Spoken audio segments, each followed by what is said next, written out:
जय हिंद दोस्तों। 5 अगस्त और श्रावण का दूसरा सोमवार। ऐसे तो श्रावण का सोमवार और 5 अगस्त भारतीय इतिहास में काफी लंबा रखते हैं, क्योंकि यही वो दिन था जिस दिन 370 की धारा हटी थी, और यही वो दिन था जिस दिन राम मंदिर का उद्घाटन किया गया था।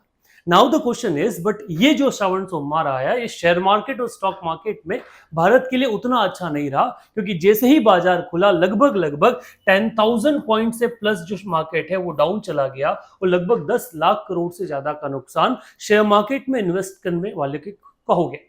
सवाल आता है क्यों, the what are the reasons behind it, कि यार इतना बड़ा जो डीप है वो डीप क्यों देखा गया। तो इसके कई सारे कॉज या रीजन जो है वो सामने आ रहे हैं भारत की दृष्टि से।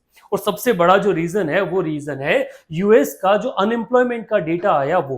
सो फ्राइडे को जब मार्केट क्लोज हुआ उसके बाद यूनाइटेड स्टेट्स ऑफ अमेरिका का अनएम्प्लॉयमेंट डेटा आया, जिसमें शो हुआ कि वहां अनएम्प्लॉयमेंट रेट जो है वो बढ़कर 4.3% की जो रेट है वहां तक जा पहुंची है, जो इससे पहले वाले डेटा में 4.1% के आसपास थी।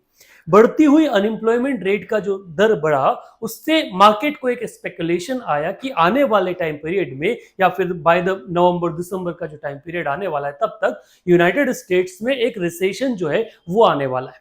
और फिर से यूनाइटेड नेशन में रिसेशन की जो स्पेकुलेशन है, इससे पूरा बाजार क्रैश हो गया। और भारत अकेला नहीं, भारत के साथ साथ जापान, साउथ कोरिया, ऑस्ट्रेलिया, ये वैसे बाजार है जो एकदम से क्या हो गए, डाउन हो गए विद द सिंगल स्पेकुलेशन। ये तो पहला था। दूसरा जो सबसे बड़ा कारण इसके डाउन होने का है वो है आपका इजराइल और जो ईरान है उनके बीच में जो एक टेंशन बढ़ा है वो।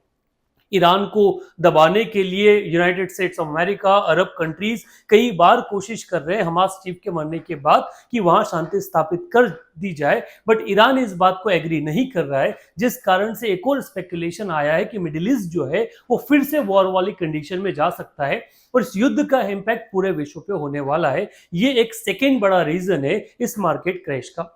तीसरे रीजन के बारे में चर्चा की जाए तो एक बड़ा कारण जो बन के आया वो इंडियन मार्केट खुद है, जहां ये माना जा रहा है कि over the period of time जो इंडेक्सेस निकले हैं उनसे भारत की जो वैल्यू है, जो भारत की मार्केट की वैल्यू है, वो ओवर वैल्यूड हो चुकी है। ये जो वैल्यू अभी हमें दिखाई जा रही है ये वास्तविक वैल्यू नहीं है, देयर इज समथिंग। तो वो एक जो डिफरेंस है, ये स्पेकुलेशन भी लोगों का बाजार से पैसा निकालने के लिए क्या करने लगा, प्रेशराइज करने लगा। एंड दीज आर एक्यूमुलेटिवली एक रीजन बना कि आज सुबह सुबह लगभग 10 लाख करोड़ तक का नुकसान भारतीय शेयर बाजार झेल चुका है।